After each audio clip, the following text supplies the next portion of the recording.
Astronomy is the science that deals with the material universe beyond the Earth's atmosphere. Over the years, many different people and cultures have developed different ideas related to astronomy. As early as 4000 BC, the Mesopotamians began using ziggurats as observatories.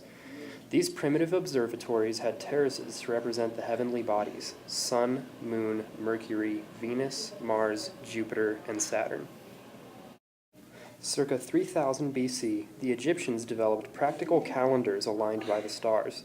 The calendars were used to predict certain events, and objects such as the pyramids were even aligned with certain stars. Circa 2000 BC, Stonehenge may have been used for astronomical studies. It is roughly aligned with the sun's rising, but it is uncertain what the site's exact purpose had been. Around 1300 BC, Chinese astronomers began compiling records of eclipses, meteor showers, and comets. They even had observations of what we now know as Halley's Comet from as early as 466 BC. Between 624 and 547 BC, a merchant named Thales claims to have gained knowledge from the Egyptians. Using this knowledge, he was able to calculate distances to objects and predict an eclipse in 585 BC. Sometime around 582 BC, Pythagoras came around. Not only was he a groundbreaking mathematician, but he also developed a model of the solar system. He was one of the first to reject that the Earth was flat and proposed a spherical Earth. Around 500 BC, the Babylonians burst onto the scene with significant research on orbital periods. Through a long series of observations, they were able to detect patterns and regularities in the motion of the stars and planets. A student of Plato, Aristotle, made his contributions between 384 and 322 BC. His major arguments were that all heavenly bodies had to move in a circular pattern, and that everything was comprised of four elements: air, water, earth, and fire. A man named Aristarchus was one of the first to apply geometry to astronomy, circa 310 to 230 BC. Using geometry, he proved that it was possible to determine the relative size and distance of the sun and moon. Around the same time, Eratosthenes used a complex measurement of angles, distances, and shadows to determine the size of the Earth. In 134 BC, a man named Hipparchus discovered a new star, which prompted him to begin cataloging the brightest of stars. Then we move on to the Mayans and Mesoamericans.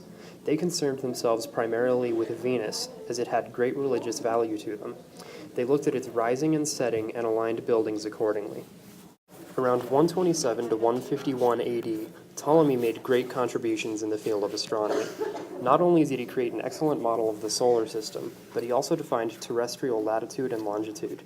He created a system, still in use today, of describing stars' brightness based on magnitude. His solar model, however, was notably one of geocentricity, meaning the Earth was at the center. Arabs were the first group of astronomers to have more modernized observatories. They had instruments to measure time and celestial positions, not to mention libraries of up to 400,000 manuscripts. Copernicus, born in 1473, defined the first fully developed heliocentric model, placing the sun at the center of our astronomical system. Tycho Brahe lived 1546 to 1601 and is known as the Great Observer. His observations were 10 times more accurate than any before him, as well as hundreds of times more plentiful. Galileo was absolutely crucial to the development of astronomy. Living in 1564 and 1642, he invented the first well-constructed iteration of the telescope, which was vital to observation. He also made observations on the phases of Venus and the many satellites of Jupiter. In doing such, he strongly supported the heliocentric model and was therefore prosecuted by the Church.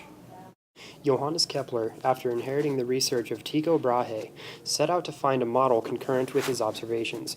After significant research, he did away with circular orbits and found that elliptical orbits matched the data. He compiled his findings in his Laws of Planetary Motion. Isaac Newton was an extremely important physicist.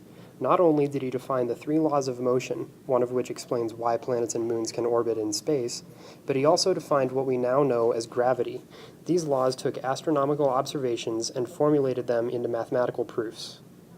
In 1679, Edmund Halley made his presence known with his Catalogus Stellarum Australium, a large catalog of stars in the southern hemisphere.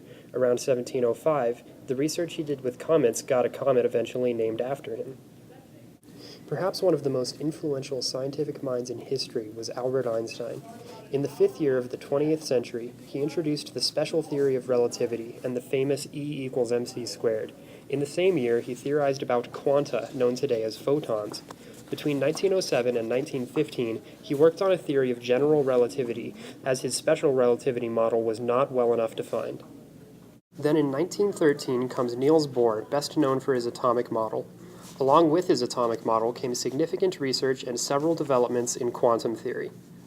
Speaking of quantum theory, let's not forget Wolfgang Pauli's 1924 exclusion principle, which stated that no two electrons can exist in the same quantum state. He also notably proved the spin statistics theorem in 1940. A very large advancement was brought to the field of quantum theory in 1927 by Werner Heisenberg.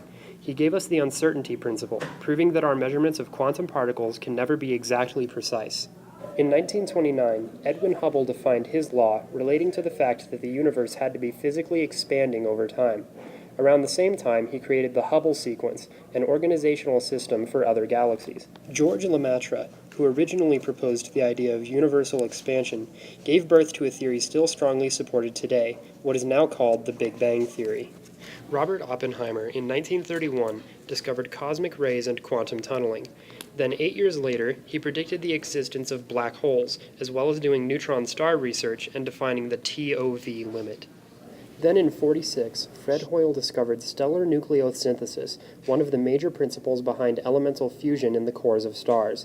In 1949, he was the first person to call the Big Bang theory by its now popular name, despite his own rejection of the theory. Penzias and Wilson, in the year 1964, discovered cosmic microwave background radiation, a radiation field that practically confirms the Big Bang theory. In 1966, Neil Armstrong was the first American in space.